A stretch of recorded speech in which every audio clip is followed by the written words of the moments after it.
नमस्कार दोस्तों, आपका स्वागत है। आज हमारे साथ फिर से सूद सर जुड़े हैं, एक्स-रे ऑफिसर सूद सर, आपका बहुत-बहुत स्वागत है। नमस्कार। नमस्कार, बहुत-बहुत शुक्रिया आपका।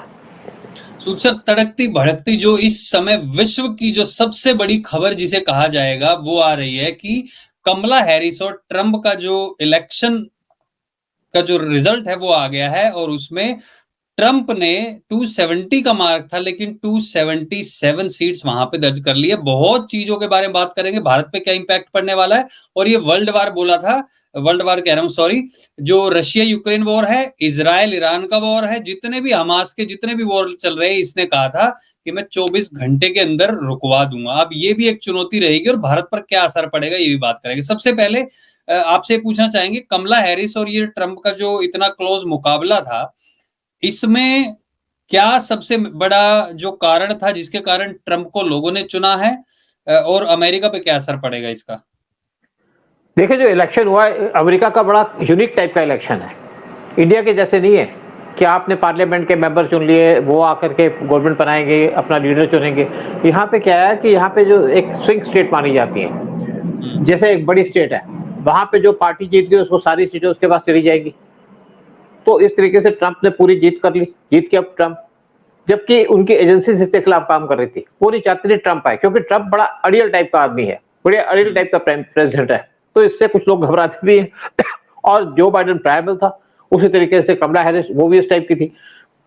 लेकिन ट्रंप के कुछ यहाँ पे इश्यूज उठाए थे ट्रंप ने। पहला इशू था जो रशिया यूक्रेन वार, जो जिसपे एक हिसाब से रशिया जीत गया, जीत ही रहा है एक हिसाब से देखा जाए तो, क्योंकि रशिया यूक्रेन वार यूएस से कराया था और उसका पर्पस था कि यहाँ पे रशिया हार जाएगा तो हम इलेक्शन जीत जाएंगे। वो हुआ नहीं। जब से जो बाइडेन आया, उनकी सबसे पहली गलती थी जो उन्होंने विड्रॉल किया अफगानिस्तान से। फिर जिस तरीके से उन्होंने वर्ल्ड के इश्यूज को टैकल किया, चाइना के इशू पे फेल हो गए पूरे, और चाइना इस टाइम पे ताइवान के आसपास घेर के बैठा है ताइवान को। और ये उम्मीद लगाई जा रही थी कि अगर कमला हैरिस आ गई तो ताइवान पे चाइना कंट्रोल कर लेगा, कब्जा कर लेगा। ये भी एक इशू था। और जिस तरीके से वहां पे वार स्टार्ट हो गया इसराइल और हमास का, और साथ में इसराइल और ईरान का, वो भी गया जो बाइडेन के खिलाफ या डेमोक्रेटिक पार्टी के खिलाफ। और ट्रंप की जो बार बार स्टेटमेंट आ रही थी कि मैं आऊंगा तो रशिया यूक्रेन वार खत्म कर दूंगा एक दिन में, और दूसरा उसने कहा था इसराइल हमास का वार भी खत्म कर दूंगा, इसराइल और ईरान का वार भी खत्म हो जाएगा, और उसने कहा था वर्ल्ड में रिफ्यूजीज की पीस बात भी कर की दूंगा। थी उसने, रिफ्यूजीज जो हैं वो जो इलीगल तरीके से आते हैं उनका भी बंद और टैक्स कम कर दूंगा। हाँ, देखिए वो तो बहुत बड़ी बात थी, क्योंकि यूएस के लिए मेन था कि जो वहां पे लोग इलीगली यूएस के अंदर एंटर कर जाते हैं, और ट्रंप ने कहा मैं सब कुछ रोक दूंगा। उससे पहले भी मैक्सिको के साथ एक वॉल थी, वो बनाई थी ताकि वहां से लोग एंटर ना कर सके। देखिए यूएस अपना इंटरेस्ट देखता है, उसके तो इंटरेस्ट है, लेकिन बहुत सी चीजें जो ट्रंप से एक्सपेक्टेड थी वो करेंगे। वैसे भी जो वहां पे जितने हिंदू हैं उन्होंने ट्रंप को पूरी सपोर्ट दिया, और ट्रंप ने एक हिंदू कार्ड बड़े प्रॉपर तरीके से खेला है, बड़े इफेक्टिवली खेला है। उसने कहा जो हिंदुओं पे अटैक हो रहे हैं मैं सारे बंद करा दूंगा, चाहे बांग्लादेश हो, चाहे यूएस है, चाहे कहीं और हो। और उन्होंने एक और बात कही थी कि मोदी मेरा दोस्त है, अच्छा आदमी है, बड़ा प्रोग्रेसिव टाइप का आदमी है, और साथ में कहा था कि मोदी को मैं बहुत पसंद भी करता हूँ। इससे भी पूरे इंडियंस उसके तरफ झुक गए। तो इन्होंने भी बहुत हेल्प की ट्रंप को। और जिस तरीके से इंडिया को टारगेट किया जा रहा था जो बाइडेन के टाइम में, उससे भी हिंदुस्तानी या इंडियंस बहुत परेशान थे। और जिस तरीके से खालिस्तान का इशू था, इस पे भी बहुत से इंडियंस ने वोट दी ट्रंप को, क्योंकि जो बाइडेन की गवर्नमेंट खालिस्तान को सपोर्ट कर रही थी, प्रमोट कर रही थी। तो और अब जो पन्नू है, पन्नू को प्रमोट कर रही थी, और खालिस्तान को ऐसे दिखाया गया एक बहुत बड़ा इशू है। और दूसरी तरफ जिस तरीके से बांग्लादेश के अंदर हिंदुओं को टारगेट किया जा रहा था, ट्रंप अकेला वर्ल्ड का लीडर है जिसने इस इशू पे बोला कि वहां पे हिंदुओं को टारगेट किया जा रहा है और मैं हिंदुओं को प्रोटेक्शन दूंगा बांग्लादेश के अंदर। ये बहुत बड़ी स्टेटमेंट है, और इन सब चीजों का फर्क पड़ेगा, इन सब कंट्रियों के अंदर जो ट्रंप के आने का फर्क पड़ेगा, चाहे पाकिस्तान हो, चाहे बांग्लादेश हो, चाहे ईरान इसराइल वार हो, देखिए, चाहे बिल्कुल आपका। एक एक करके उस पे भी बात करेंगे सूद सर। हाँ सबसे बिल्कुल। पहले इंडिया पे क्या फ़र्क पड़ेगा, भारत पे? क्योंकि बहुत सारी चीज़ों के लिए भारत अभी वेट कर रहा था। कुछ ऐसी भी बातें आई थी कि अमेरिका के जो राजनयिक हैं और बड़े-बड़े लोग हैं, वो जाके ऑपोज़िशन की पार्टियों के लोगों से मिल रहे थे, जब हरियाणा का चुनाव हुआ था, उससे ठीक पहले। तो अब ऐसे हाँ, टाइम पे क्या भारत को यहाँ पर क्या फ़ायदा होगा? क्या बिल्कुल ही अमेरिका इंडिया की मदद करने लग जाएगा या अपने इंटरेस्ट देखेगा? क्या यहाँ पर भारत को क्या फ़र्क पड़ेगा? देखिए यूएस इंडिया की तरफ टिल्ट कब हुआ, जब चाइना को काउंटर करने की बात हुई। उनको लगा कि इंडिया अकेली कंट्री जो चाइना को काउंटर कर सकती है, तभी ट्रंप इंडिया की तरफ आए थे या मोदी की तरफ झुके थे। और अब क्या है कि ट्रंप दोबारा आ गए, तो इंडिया को जिस तरीके से टारगेट किया जा रहा था, जैसे मोदी को हराने की कोशिश की जा रही थी जो बाइडेन के टाइम में, वो खत्म हो गई और वैसे ही मोदी सर्वाइव कर गए। जैसे हरियाणा की बात की आपने, जब हरियाणा और कश्मीर का इलेक्शन हुआ था, तो यहाँ पे सीआईए के लोग थे यूएस एम्बेसी के अंदर, वो अपोजिशन के लीडर से मिले, वो कश्मीर तक गए, लेकिन जब इलेक्शन जीत गए पीएम मोदी हरियाणा के अंदर, तो सारी उनकी जो एफर्ट्स वो खत्म हो गई। और जिस तरीके से कश्मीर के अंदर इलेक्शन हुआ और जिस तरीके से फारूक अब्दुल्ला और उमर अब्दुल्ला ने अपना स्टैंड चेंज कर लिया, वो भी मोदी के फेवर में गया। तो मोदी तो सर्वाइव कर गए थे और बड़ के अच्छे से सर्वाइव कर गए थे, लेकिन अब डोनाल्ड ट्रंप के आने पे और बहुत सी चीजें होंगी। जैसे इंडिया को परेशान किया जा रहा था, कभी निज्जर कभी पन्नू के चक्कर में, वो खत्म हो जाएगा। और फिर जो हिंदुओं को टारगेट किया जाए वर्ल्ड के अंदर, वो खत्म हो जाएगा। और फिर जो खालिस्तान का इशू है, जिस तरीके से उसको सपोर्ट कर रहा था यूएस, वो कम हो जाएगा। और बांग्लादेश को के हाँ, जैसे वहां पे गवर्नमेंट गिराई गई, बांग्लादेश के अंदर शेख हसीना को गिरा करके मोहम्मद यूनुस को लेके आए गए, उससे इंडिया के अंदर खतरा बढ़ गया। स्पेशली जो इंडिया का बॉर्डर लगता है बांग्लादेश के साथ, और बॉर्डर लगता है 4097 किलोमीटर का। और जिस तरीके से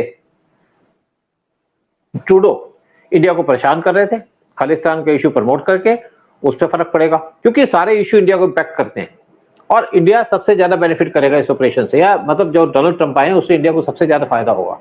तो और अच्छा सर, अभी जो पाकिस्तान की भी अगर हम बात करें, पड़ोसी देशों की बात कर रहे हैं, बांग्लादेश की बात कर रहे हैं, तो पाकिस्तान को यहाँ पर क्या फायदा क्या नुकसान होगा? क्योंकि अभी तो बाइडेन जो है वो एक तरीके से पाकिस्तान के समर्थन में, अभी उनको लोन भी दिला दिया था, जो काफी टाइम से उनको लोन नहीं मिल रहा था वर्ल्ड बैंक से। अब उन पे क्या फर्क पड़ने वाला? क्या आतंकवाद को रोकने के लिए दबाव बनाया जाएगा? देखिए, अमेरिका सिर्फ ये कह दे कि हम पाकिस्तान को सपोर्ट नहीं करते या इंडिया को टारगेट ना करे, तो इंडिया अपने आप इसको टैकल कर लेगा।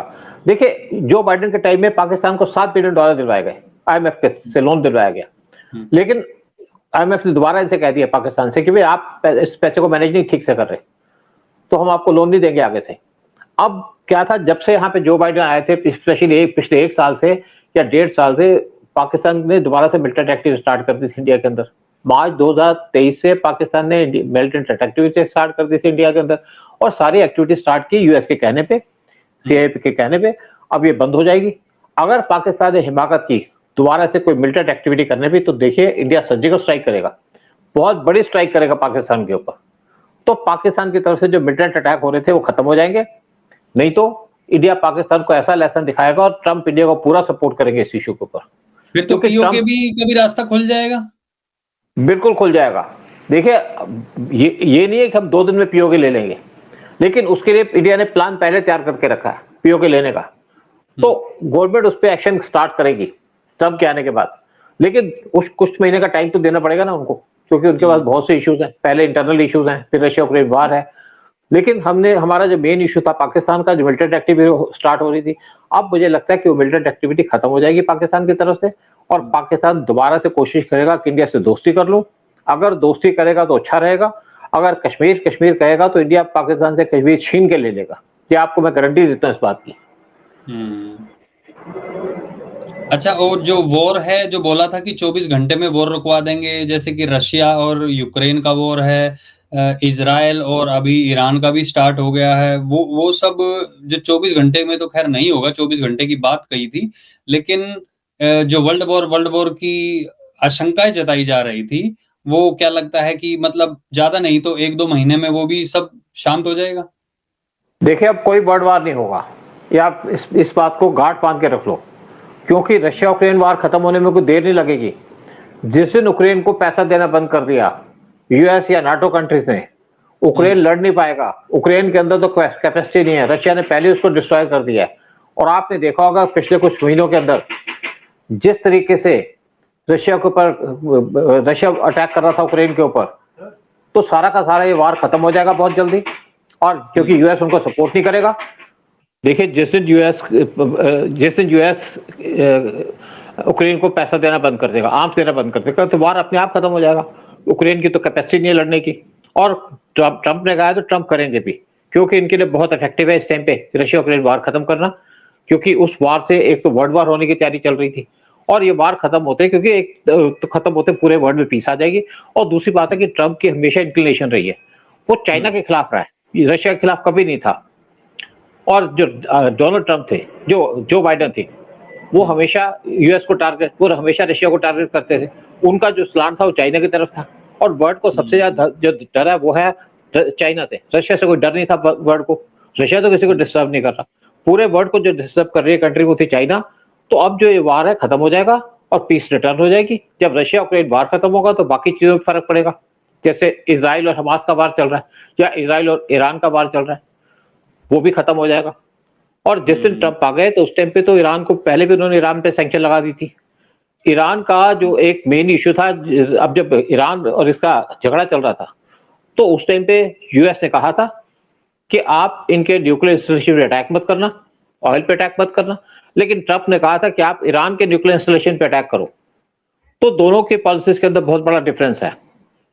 तो ये खत्म हो जाएगा और ईरान की हिम्मत नहीं होगी। देखिए, जब पहले इंडिया की ईरान से, तो नेचुरली ईरान और इजराइल दोनों से अच्छे रिलेशन है, लेकिन जब इंडिया ईरान में सैंक्शन लगा दी यूएस ने, क्योंकि वो न्यूक्लियर बनना चाहते हैं, अपने आप को न्यूक्लियर बम बनाना चाहते हैं, तो इंडिया का जो प्रोजेक्ट था इनके चाबार पोर्ट का, वो रुक गया। चाबार पोर्ट तो बना दिया, लेकिन उसके साथ जो प्रोजेक्ट था आगे रेलवे लाइन बनाने का, वो भी रुक गया। और ट्रंप ने इंडिया से कहा कि आप ईरान से ऑयल नहीं लोगे। तो इंडिया ने ईरान से ऑयल नहीं लिया, बल्कि इंडिया को यूएस ने ऑयल देना शुरू कर दिया। और इंडिया को पता है अगर ट्रंप को नाराज करेंगे तो ट्रंप तो बम्बार्डमेंट शुरू कर देंगे, तो हम उसके खिलाफ भी नहीं जा सकते। जो बाइडेन सॉफ्ट थे, लेकिन ट्रंप बहुत ज्यादा एडमेंट टाइप के आदमी है। तो ये वार दोनों खत्म हो जाएंगे। ये वार खत्म होगा तो पीस, वर्ल्ड में पीस भी आएगी और सारा गल्फ भी ट्रंप को सपोर्ट करेगा, क्योंकि गल्फ चाहता है कि यहाँ पे वार ना हो, ताकि उनकी ऑयल सप्लाई चलती रहे और उनकी जो प्रोग्रेस है वर्ल्ड के अंदर वो चलती रहे, उनकी इकोनॉमी डेवलप होती रहे। इसके साथ साथ कुछ और प्रोजेक्ट रुके हुए थे, जैसे हमारा एक रेल रोड प्रोजेक्ट चल रहा था इंडिया से कनेक्ट करना यूरोप को, वो प्रोजेक्ट अब दोबारा से प्रोग्रेस होगा। ये प्रोजेक्ट इसीलिए रुक गया था कि रशिया और ईरान के ऊपर हमास ने अटैक कर दिया था और वो अटैक कराया रशिया ने। तो अब ऐसा क्या है कि अब दोबारा से जो वर्ल्ड प्रोग्रेस करेगा, वार का टाइम खत्म हो चुका है, वर्ल्ड वार की कोई अब सिचुएशन नहीं है। और जो यूएस की मेन अटेंशन है वो रशिया से हट करके शिफ्ट हो जाएगी चाइना की तरफ। जब चाइना की तरफ उनकी अटेंशन शिफ्ट होगी तो इंडिया को फायदा होगा। वैसे भी देखा जाए तो इंडिया और चाइना के तो रिलेशन काफी इंप्रूव हो चुके हैं जब से बॉर्डर में स्टैंड ऑफ खत्म हुआ है। लेकिन फिर भी हमारी जो मेन कंसिडरेशन रहती है, जो तैयारी चलती है अपने आर्म्स एम्यूनिशन की, वो चलती है चाइना की तरफ। तो सारे इश्यूज रिजॉल्व हो जाएंगे इंडिया के हिसाब से। कुल मिला के ट्रंप के आने से ऐसा भी नहीं है कि 100% भारत को फायदा होगा, लेकिन भारत की कुछ जो चीजें थी जो भारत करना चाहता था शांति बनाए रखने के लिए और अपनी प्रोग्रेस के लिए, उसमें कहीं ना कहीं मदद मिलेगी। लेकिन डेफिनेटली अमेरिका है, वो चाहेगा कि पहले उसके जो हित हैं वो पूरे होंगे, चाहे उसमें भारत के 100% हित पूरे हों या ना हो, प्रायोरिटी वो वहीं को देंगे। तो देखते हैं देखिए हर एक कंट्री अपने इंटरेस्ट देखती है। अभी तो हमने 2 इश्यूज की बात की है, रशिया यूक्रेन वार की स्टार्ट की है, ये खत्म हो जाएगा। ईरान और इजराइल का वार वो खत्म हो जाएगा। पाकिस्तान का बात कर ली। फिर दूसरी तरफ एक और प्रॉब्लम है इंडिया को, वो प्रॉब्लम है कनाडा से। एक और प्रॉब्लम है इंडिया को, जो बांग्लादेश के अंदर गवर्नमेंट चेंज हुई है। तो ये भी तो एक मेन इश्यूज है ना। तो जिस तरीके से ट्रूडो इंडिया को टारगेट कर रहे हैं उससे फर्क पड़ेगा, क्योंकि डोनाल्ड ट्रंप किसी भी तरीके से ट्रूडो को सपोर्ट नहीं करेंगे। क्योंकि जिस तरीके से बांग्लादेश के कनाडा के अंदर हिंदुओं पे अटैक किए जा रहे हैं, मंदिरों पे अटैक किए जा रहे हैं, और ट्रंप ने कहा कि मेरे हिंदू दोस्त हैं, क्योंकि इनके जो वाइस प्रेसिडेंट है, उनकी वाइफ उषा विंस, वो इंडियन है। और नेचुरली बात तो रिवाइंड करते रहेंगे ट्रंप को इंडिया के बारे में, और वैसे भी किसी तरीके से ये खालिस्तानियों को सपोर्ट नहीं करेंगे। तो जो हमारे को परेशानी हो रही थी कनाडा की तरफ से, वो सारी रिजॉल्व हो जाएगी, क्योंकि अब किसी भी तरीके से कनाडा इंडिया को टारगेट नहीं कर पाएगा। वैसे भी ट्रूडो बहुत कमजोर आदमी है और वो इंडिया को अंदर से टारगेट कर रहे थे, तो ट्रंप तो ये अलाउ नहीं करेंगे, तो वो खत्म हो जाएगा। अब जैसे बांग्लादेश की बात करते हैं, बांग्लादेश की जो गवर्नमेंट है, शेख हसीना को हटाया था जो बाइडेन की गवर्नमेंट है, क्योंकि उनसे एक आइलैंड लेना चाहते थे, और वो एक बहाना था उनका, मेन था उनका टारगेट करना मोदी को, और उससे इंडिया को परेशानी हुई, इंडिया कमजोर हुआ। इंडिया जिस तरीके से चाइना को काउंटर करना चाहता वो कर नहीं पाया। लेकिन अब ट्रंप के आने के बाद जिस तरीके से ट्रंप ने बार बार स्टेटमेंट दी है कि बांग्लादेश के अंदर जो हिंदुओं को तंग किया जा रहा है वो मैं बंद करा दूंगा, ये तो उनको कराना पड़ेगा।